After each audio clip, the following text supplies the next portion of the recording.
जय हिंद दोस्तों, आज भी कुछ बड़ी और ब्रेकिंग अपडेट के साथ वीडियो की शुरुआत करते हैं। आप इस वीडियो को किस जिले किस राज्य से देख रहे हैं ये बताना न भूले। चलिए दोस्तों, पहला अपडेट देखिए। उत्तर प्रदेश में छोटे उद्योगों को अब नया जीवन मिल रहा है। मुख्यमंत्री योगी आदित्यनाथ की नीतियों के तहत सूक्ष्म व लघु उद्योगों स्मॉल इंडस्ट्रीज में बूम देखा गया है। सरकार ने टेक्नोलॉजी, टैक्स सुविधा और कच्चे माल पर सब्सिडी देकर छोटे उद्योगों को आसान माहौल दिया है। इन नीतियों से नए व्यापार खड़े हुए हैं, छोटे व मध्यम कारोबार बढ़े हैं और रोजगार के अवसरों में वृद्धि हुई है। व्यापारी कह रहे हैं कि पहले अनेक ब्यूरोक्रेटिक दिक्कतें आती थी, लेकिन अब काम आसान हो गया है। सरकार का कहना है कि इसी तरह के सुधारों से प्रदेश की अर्थव्यवस्था मजबूत होगी और निवेश बढ़ेगा। चलिए दोस्तों, अगली खबर सुनिए। मुरादाबाद में मुख्यमंत्री योगी आदित्यनाथ ने एक युद्ध स्मारक वॉर मेमोरियल का निरीक्षण किया। अधिकारियों ने रेड कार्पेट स्वागत के साथ तैयारी की थी। इस स्मारक को पूरा करने का उद्देश्य पूर्व सैनिकों को सम्मान देना और उनकी वीरता को यादगार बनाना है। सीएम ने कहा कि राज्य में सुरक्षा बलों व उनके परिवारों का सम्मान हमारी प्राथमिकता है। स्थानीय लोगों ने इस कदम का स्वागत किया है और कहा कि यह स्मारक गर्व की बात है। सरकार ने बताया कि युद्ध स्मारकों के निर्माण से स्थानीय पर्यटन व नागरिकों की भागीदारी भी बढ़ेगी। इसे कई जगहों पर बढ़ावा देने की योजना है ताकि इतिहास व वीरता को संजोकर रखा जा सके। चलिए दोस्तों,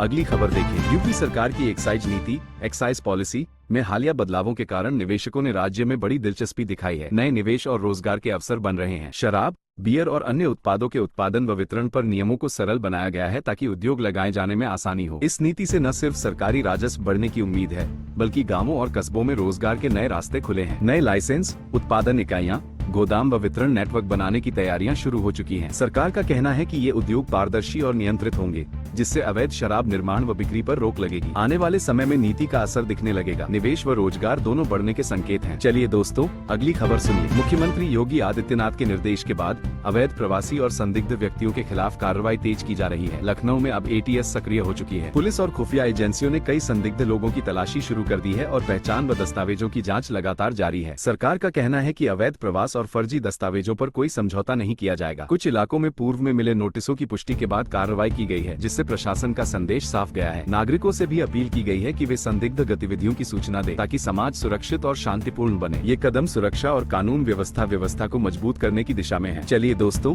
अगली खबर देखिए। अब जमीन उपयोग लैंड यूज बदलने के लिए बार बार अनुमति मांगने की झंझट खत्म होने जा रही है। सरकार ने हाउसिंग स्कीम्स के तहत नए निर्देश जारी किए हैं। अगर आप स्वीकृत योजना में आते हैं तो अब भूमि उपयोग परिवर्तन के लिए कई बार आवेदन नहीं करना पड़ेगा। ये फैसले उन नागरिकों के लिए राहत लेकर आएगा जो आवास बनवाना चाहते हैं, क्योंकि प्रक्रिया सरल और तेज होगी। सरकार कह रही है कि इससे भ्रष्टाचार और देरी कम होगी और लोगों को समय पर आवास की अनुमति मिलेगी। निर्माण उद्योग व रियल एस्टेट सेक्टर में ये बदलाव निवेश और काम को गति देगा। नागरिकों ने इसे सकारात्मक कदम कहा है और जल्द से जल्द नई हाउसिंग परियोजनाओं की शुरुआत की उम्मीद कर रहे हैं। चलिए दोस्तों, अगली खबर सुनिए। उत्तर प्रदेश में जनता दर्शन के दौरान मुख्यमंत्री योगी आदित्यनाथ ने आम जनता की समस्याओं को वैसे ही सुना। सड़क, बिजली, आवास, पानी, हर समस्या पर ध्यान दिया। लोग सीधे मुख्यमंत्री से मिलकर अपनी शिकायतें रख रहे थे और अधिकारियों को तुरंत समाधान देने के निर्देश दिए गए। सरकार का कहना है कि जनता की आवाज को नजरअंदाज नहीं किया जाएगा। सभी शिकायतों को प्राथमिकता दी जाएगी। इस पहल को लोगों ने स्वागत किया है, क्योंकि इससे वे बिना ब्यूरोक्रेटिक बाधा के सीधा समस्याओं को उठा सकते हैं। मुख्यमंत्री ने आश्वासन दिया कि हर शिकायत की जांच कर समयबद्ध ढंग से कार्रवाई होगी। ये कदम जनता व सरकार के बीच विश्वास मजबूत करने की दिशा में एक महत्वपूर्ण प्रयास है। चलिए दोस्तों,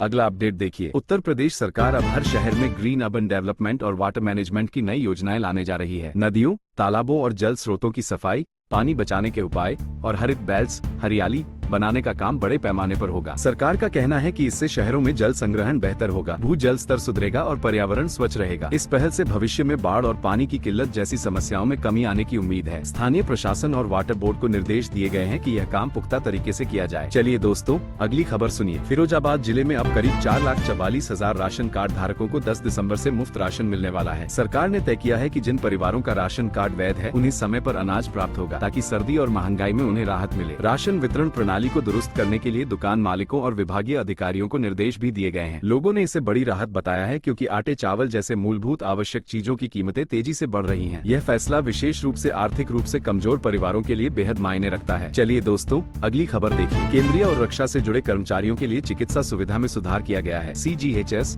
सेंट्रल गवर्नमेंट हेल्थ स्कीम व ECHS लाभार्थियों के दर रेट्स संशोधित कर दिए गए हैं। अब दवाई, मेडिकल जांच और अस्पताल सेवाओं पर पहले से बेहतर दर और सुविधा मिलेगी। सरकार का कहना है कि इससे सेवा करने वाले कर्मचारी व पूर्व सैनिकों को राहत मिलेगी। कई लोग सालों से बेहतर चिकित्सा सुविधाओं की मांग कर रहे थे, अब यह मांग पूरी होती दिख रही है। स्वास्थ्य मंत्रालय के निर्देश से यह सुविधा राज्य और केंद्र दोनों जगह लागू होगी। लाभार्थियों ने इसे सकारात्मक बदलाव बताया है। चलिए दोस्तों, अगली खबर सुनिए। बिजली बिल राहत योजना के तहत अब OTS के जरिए यदि आप लंबे समय से जुड़ा बकाया चुका रहे हैं तो मूल बकाया प्रिंसिपल माफ करने का प्रस्ताव है, लेकिन नियमित पेमेंट करने वालों की चिंता भी बढ़ गई है। सरकार का तर्क है कि यह रणनीति उन उपभोक्ताओं की मदद के लिए है जिन पर भारी बिल का बोझ बढ़ गया था, लेकिन नियमित रूप से बिल जमा करने वाले लोगों का कहना है कि उन्हें ऐसा लगता है कि उन्हें नजरअंदाज किया गया है। अब ये देखना होगा कि इस योजना के तहत किस तरह का मुआवजा या संतुलन स्थापित किया जाएगा। ऊर्जा विभाग ने कहा है कि वह इस चिंता पर गौर करेगा ताकि आम ग्राहक भी न्याय महसूस करें। उपभोक्ताओं को सलाह दी गई है कि वे अपना बिल समय पर और रिकॉर्ड के अनुसार जमा करें। चलिए दोस्तों, अगली आर्थिक खबर सुनिए। केंद्रीय बैंक की रेपो दर में कटौती का असर अब फिक्स डिपॉजिट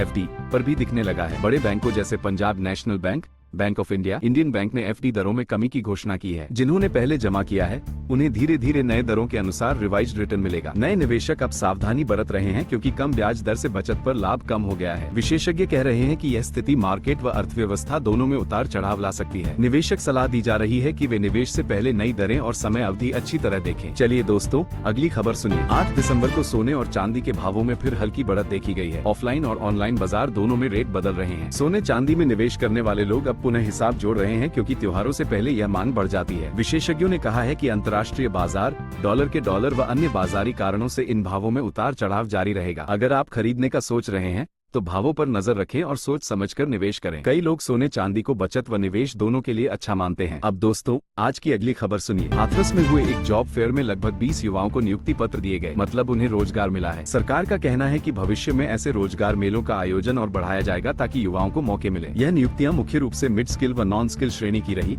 जिससे बेरोजगार युवा लाभान्वित होंगे। युवाओं ने कहा है कि यह अवसर नए आर्थिक सिरे से उन्हें जोड़ने का मौका है। सरकार उम्मीद कर रही है कि इन प्रयासों से राज्य में बेरोजगारी कम होगी और युवाओं में आत्मनिर्भरता बढ़ेगी। चलिए दोस्तों, अगला अपडेट सुनिए। केंद्र की नामी कंपनी में सरकारी नौकरी पाने का मौका आया है। कई वैकेंसी खोल दी गई हैं और इच्छुक उम्मीदवार अब आवेदन कर सकते हैं। ये भर्ती उन लोगों के लिए है जो स्थिर सरकारी नौकरी चाहते हैं और रोजगार की तलाश में हैं। सरकार का कहना है कि भर्ती प्रक्रिया पारदर्शी होगी और योग्य उम्मीदवारों को प्राथमिकता मिलेगी। जिन्होंने लंबे समय से नौकरी की तलाश की थी उनके लिए ये सुनहरा अवसर है। अगर आप आवेदन करना चाहते हैं तो दस्तावेज समय पर तैयार रखें। अंतिम तिथि जल्द आने वाली है। चलिए दोस्तों, अगली खबर देखिए। असम पुलिस ने नई भर्ती शुरू की है। 1715, 1715 पदों के लिए आवेदन आमंत्रित किए गए हैं। युवाओं के लिए यह एक बड़ा मौका है क्योंकि स्थिर एम्प्रेगो और भविष्य की सुरक्षा मिल सकती है। ऑनलाइन आवेदन प्रक्रिया शुरू हो चुकी है और इच्छुक उम्मीदवारों को तुरंत रजिस्ट्रेशन करने की सलाह दी गई है। पात्रता और शर्तें वेबसाइट पर उपलब्ध हैं। परीक्षा और प्रक्रिया में पारदर्शिता का वादा किया गया है। बहुत युवाओं ने इस अवसर पर अपनी उम्मीदें जताई हैं और आवेदन की तैयारी शुरू कर दी है। चलिए दोस्तों, अगली खबर सुनिए। प्रयागराज में अंदाजा है कि माघ मेला इस बार करीब 15 करोड़ श्रद्धालु और तीर्थयात्री शामिल होंगे। सरकार व प्रशासन ने हाई लेवल मीटिंग कर पूरी तैयारियां शुरू कर दी हैं। सुरक्षा, स्वास्थ्य, आवास और यातायात व्यवस्था पर विशेष ध्यान दिया जा रहा है। मेडिकल सुविधाएं, ट्रैफिक प्रबंधन, सफाई व्यवस्था और यात्री सुविधा को लेकर विस्तृत योजना बनाई गई है। इस मेले के दौरान तीर्थयात्रियों की सुविधा व सुरक्षा मुख्य प्राथमिकता होगी। प्रशासन सभी विभागों को अलर्ट पर रखे हुए है ताकि मजा और तीर्थ दोनों यात्रियों को सुरक्षित एवं सुविधाजनक हो। चलिए दोस्तों, अगली खबर देखिए। संभल जिले में हाई स्कूल व इंटरमीडिएट परीक्षा पंजीकरण में बड़ी गड़बड़ी सामने आई है। कुछ कैंडिडेट्स की संख्या बढ़ा दी गई तो कुछ की घटाई गई। परीक्षा बोर्ड ने बताया है कि इस बार कुल 840 नामों में बढ़ोतरी हुई है, जबकि इंटरमीडिएट के कई नाम घटाए गए हैं। इस विवाद से अभिभावक और विद्यार्थी दोनों परेशान हैं, क्योंकि प्रतिक्रिया सूचनाओं में असमंजस बना हुआ है। परीक्षा नियंत्रक ने कहा है कि जांच शुरू की जाएगी और गलतियों को ठीक किया जाएगा। विद्यार्थियों से अपील की गई है कि पंजीकरण विवरण एक बार फिर चेक करें और अगर किसी गड़बड़ी का पता चले तो शीघ्र शिकायत करें। चलिए दोस्तों, अगली खबर सुनिए। एटा जिले में मतदाता सूची सुधार SIR की प्रक्रिया में विशेष रणनीति लागू की गई है। जिला कलेक्टर की पहल से एटा राज्य में सर्वाधिक अपडेटेड वोटर लिस्ट वाले जिलों में शामिल हो गया है। लोक प्रशासन विभाग ने कहा है कि गलत प्रविष्टियों को हटाया गया, डुप्लीकेट नामों की जांच हुई और नए मतदाताओं को जोड़ा गया। इस प्रयास से यह सुनिश्चित किया गया है कि आगामी चुनावों में वोटिंग प्रक्रिया निष्पक्ष और सही हो। स्थानीय लोग इस काम को सराह रहे हैं और प्रशासन के इस निर्णय को सकारात्मक बदलाव बता रहे हैं। अब उम्मीद ये है कि मतदान से जुड़ी धोखाधड़ी और फर्जीवाड़े पर लगाम लगेगी। चलिए दोस्तों, अगली प्रशासनिक खबर सुनिए। उत्तर प्रदेश में नए साल के अवसर पर 24 IAS अधिकारियों को पदोन्नति दी गई है। उनमें से 4 को प्रिंसिपल सेक्रेटरी बनाया गया है और 20 को विशेष सचिव नियुक्त किया गया है। सरकार का कहना है है कि यह फैसला कार्यकुशलता व अनुभव के आधार पर लिया गया है। इन अधिकारियों को नई जिम्मेदारियां दी जाएंगी और राज्य के महत्वपूर्ण विभागों की कमान सौंपी जाएगी। इससे प्रशासन में ताजगी आएगी और नव दृष्टिकोण के साथ योजनाओं का क्रियान्वयन होगा। अधिकारी वर्ग ने इसे प्रोत्साहन भरा कदम बताया है, जिससे सरकारी कार्यों में सुधार की उम्मीद बढ़ी है। चलिए दोस्तों, अंतिम खबर सुनिए। मिर्जापुर जिले में आगामी बोर्ड परीक्षा 2026 के लिए केंद्र सूची एग्जाम सेंटर लिस्ट जारी हुई, लेकिन कई छात्रों को अपने परीक्षा केंद्रों की दूरी अधिक मिली है। कुछ उम्मीदवारों को रोजाना आने जाने में कई घंटे लगेंगे, जिससे उनकी तैयारी और परीक्षा दोनों प्रभावित हो सकती है। परीक्षा आयोजन समिति ने कहा है कि वह छात्रों की परेशानी समझ रही है और यदि बदलाव संभव होगा तो केंद्र बदला जाएगा। विद्यार्थियों ने प्रशासन से अनुरोध किया है कि वे अपने क्षेत्र के पास केंद्र अलॉट करें ताकि किसी तरह की दिक्कत न हो। इस स्थिति ने काफी चिंता बढ़ा दी है, क्योंकि बोर्ड परीक्षा का समय जल्द है और तैयारी चल रही है। क्या आप इनमें से किसी भी खबर के बारे में और जानकारी चाहते हैं?